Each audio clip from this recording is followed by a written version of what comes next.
The chemist who tasted poison. Carl Wilhelm Scheele was one of the most brilliant chemists of the 18th century.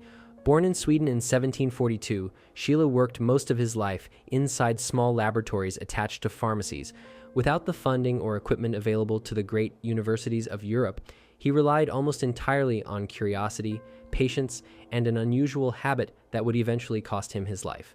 Scheele had discovered an extraordinary number of chemicals. He identified chlorine, manganese, barium, molybdenum, and even oxygen independently around the same time as Joseph Priestley. His work helped shape modern chemistry. But Scheele had a very strange method for studying new substances. He tasted them. In the 1700s, laboratory safety was practically non-existent. Chemists smelled, touched, and sometimes tasted chemicals to understand their properties. Scheele took this practice further than almost anyone else. When he isolated a new compound, he would often place a tiny amount on his tongue to note its flavor: sweet, bitter, metallic. These sensations became part of his observations. Over the years, he handled and tasted extremely dangerous substances: arsenic compounds, mercury salts, hydrogen cyanide, and lead mixtures. Each exposure was small, but the poison accumulated slowly inside his body. Friends and colleagues began noticing that Scheele often looked sick. His skin appeared pale and unhealthy. He frequently complained of fatigue and digestive problems, but he kept working. Chemistry was his obsession. Day after day, he continued analyzing unknown substances in his small laboratory, inhaling fumes, and occasionally tasting the chemicals he produced. By his early 40s, his health had deteriorated badly. Chronic poisoning had damaged multiple organs. On May 21st, 1786, Carl Wilhelm Scheele died at just 43 years old. The exact cause was never formally diagnosed, but historians widely believe the explanation is simple. One of the greatest chemists in history had slowly poisoned himself through the very experiments that made him famous. The blood transfusion experiment.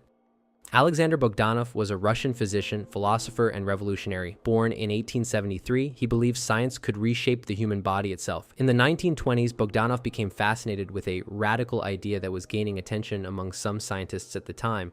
Blood transfusions might slow aging. Bogdanov believed that young blood contained vital properties capable of rejuvenating the human body.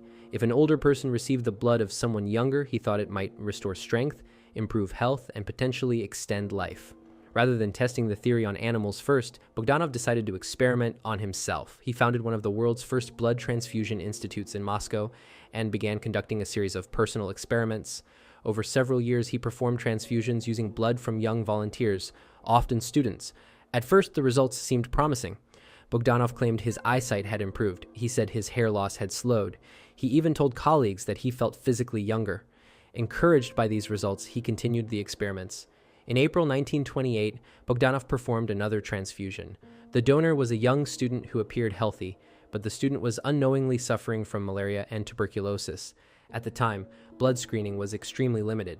The transfusion proceeded normally. Within hours, Bogdanov began developing symptoms: high fever, severe weakness, rapid deterioration. The infected blood had introduced multiple diseases directly into his bloodstream. Doctors tried to treat him, but the infection spread rapidly through his body. His immune system collapsed under the combined attack. Just days after the transfusion, Alexander Bogdanov died. He had spent years trying to prove that blood transfusions could extend life. Instead, the final experiment ended his own. Laughing gas experiments. In the late 1700s, British chemist Humphrey Davy became fascinated by a newly discovered gas called nitrous oxide, later known as laughing gas. At the time, scientists knew almost nothing about how different gases affected the human body. Davy decided the fastest way to understand it was simple. He would test it on himself.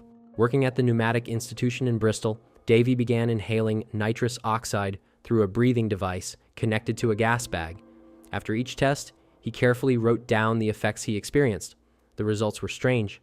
The gas caused sudden bursts of laughter, dizziness, and intense feelings of euphoria. Davy described moments where his senses felt distorted and his thoughts raced uncontrollably, but he kept increasing the amount. During one experiment, he inhaled such a high concentration that he suddenly lost consciousness. Witnesses in the room believed he had stopped breathing. For several minutes, he lay motionless. Eventually, he regained consciousness and calmly continued writing notes about the experience. Davy survived the experiments and went on to become one of the most important chemists of his era. But years of inhaling experimental gases and working with toxic chemicals took a toll on his health. Humphrey Davy died in 1829 at the age of 50 after a career spent repeatedly exposing himself to the very substances he was trying to understand. The radiation research. Marie Curie was one of the most famous scientists in the world. Born in Poland in 1867, she dedicated her life to studying a mysterious new phenomenon called radioactivity. Alongside her husband Pierre Curie, she discovered two new elements, polonium and radium. At the time, almost nothing was known about the dangers of radiation. Curie spent years working directly with radioactive materials in her laboratory. She handled radium with bare hands and often carried small glass tubes containing the glowing substance in her pockets. She even kept samples beside her bed because she liked the faint blue light they produced in the dark. The effects were invisible at first, but radiation was slowly damaging her body. Years of constant exposure destroyed the cells in her bone marrow, preventing her body from producing healthy blood cells. Her health gradually declined as the radiation continued attacking her organs. In 1934, after decades of working with radioactive elements, Marie Curie died at the age of 66. Doctors later confirmed the cause, aplastic anemia caused by prolonged radiation exposure. Even today, many of Curie's notebooks and personal belongings remain so radioactive that they must be stored in lead-lined containers. The rocket fuel explosion. Max Valier was one of the earliest pioneers of rocket science. Born in Austria in 1895, Valier was obsessed with the idea that rockets could one day power aircraft and even send humans into space. At a time when rockets were still mostly theoretical, he worked tirelessly to turn them into real propulsion systems. In the late 1920s, Valier began experimenting with liquid fuel rocket engines, a technology far more powerful than the solid rockets used in fireworks. Liquid fuel rockets were extremely unstable. The fuels were highly volatile, and the pressure inside the engines could change in seconds. Even a small leak or imbalance could cause a catastrophic explosion. Despite the danger, Valier continued testing new engine designs inside workshops and laboratories. On May 17, 1930, in Berlin, he prepared a test of a new liquid fuel rocket engine. The device was mounted inside a laboratory test stand while Valier stood nearby monitoring the ignition system. When the engine was activated, something immediately went wrong. The fuel mixture became unstable.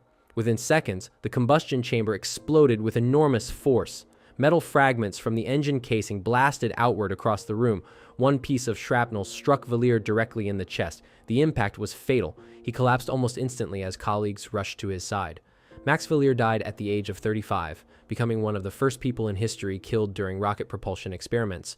His work, however, helped lay the foundation for modern rocket technology that would eventually make space travel possible. The Demon Core Experiment. On May 21, 1946, physicist Louis Slotin stood inside a laboratory at Los Alamos, New Mexico, performing a dangerous nuclear experiment that scientists had nicknamed Tickling the Dragon's Tail. At the center of the experiment was a small plutonium core. If two beryllium hemispheres surrounding the core closed completely, the material would reach criticality, triggering an intense burst of radiation. To prevent that from happening, Slotin used a simple flathead screwdriver to keep the hemispheres slightly apart. Several scientists stood nearby, watching the demonstration. Slotin had performed the experiment many times before and was known for doing it by hand instead of using safer mechanical systems. As he carefully balanced the top hemisphere, the screwdriver suddenly slipped. The two halves snapped together. The room instantly filled with a bright blue flash, the unmistakable sign of a nuclear criticality accident. Slotin felt a burning sensation and a sour metallic taste in his mouth. He immediately knocked the hemispheres apart with his bare hands, stopping the reaction and saving everyone else in the room from a lethal dose. But the radiation had already hit him. Within minutes, Slotin began feeling nauseous and weak. Doctors later estimated he had absorbed more than 1,000 rads of radiation, an unsurvivable amount. Over the next several days, his condition deteriorated rapidly. The radiation destroyed his bone marrow and internal organs as his body slowly shut down. 9 days after the accident, Louis Slotin died from acute radiation poisoning. The plutonium core involved in the accident later became infamous among scientists. They called it the Demon Core. The Mercury that took months. In August 1996, Dr. Karen Wetterhahn, a respected chemist at Dartmouth College, was studying the effects of toxic metals on human DNA. Her research focused on dimethylmercury, one of the most dangerous chemical compounds known. Even a tiny amount can cause severe neurological damage. During one experiment, a few drops of the liquid spilled onto her latex glove. At the time, latex gloves were considered standard laboratory protection. Wetterhahn immediately followed safety protocol. She removed the gloves and washed her hands thoroughly. Everything seemed fine. Dimethylmercury, however, has a terrifying property. It can pass directly through latex. The chemical had already penetrated the glove and been absorbed through her skin within seconds. For months, nothing happened. Wetterhahn continued teaching classes, conducting research, and living normally.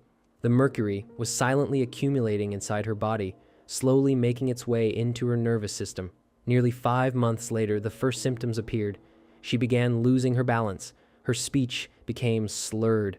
Soon she struggled to walk without assistance. Doctors eventually discovered extremely high levels of mercury in her bloodstream.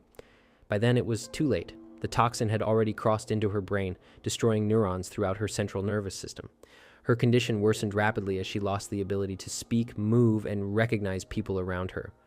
Karen Wetterhahn slipped into a coma and died on June 8, 1997, almost a year after the original accident.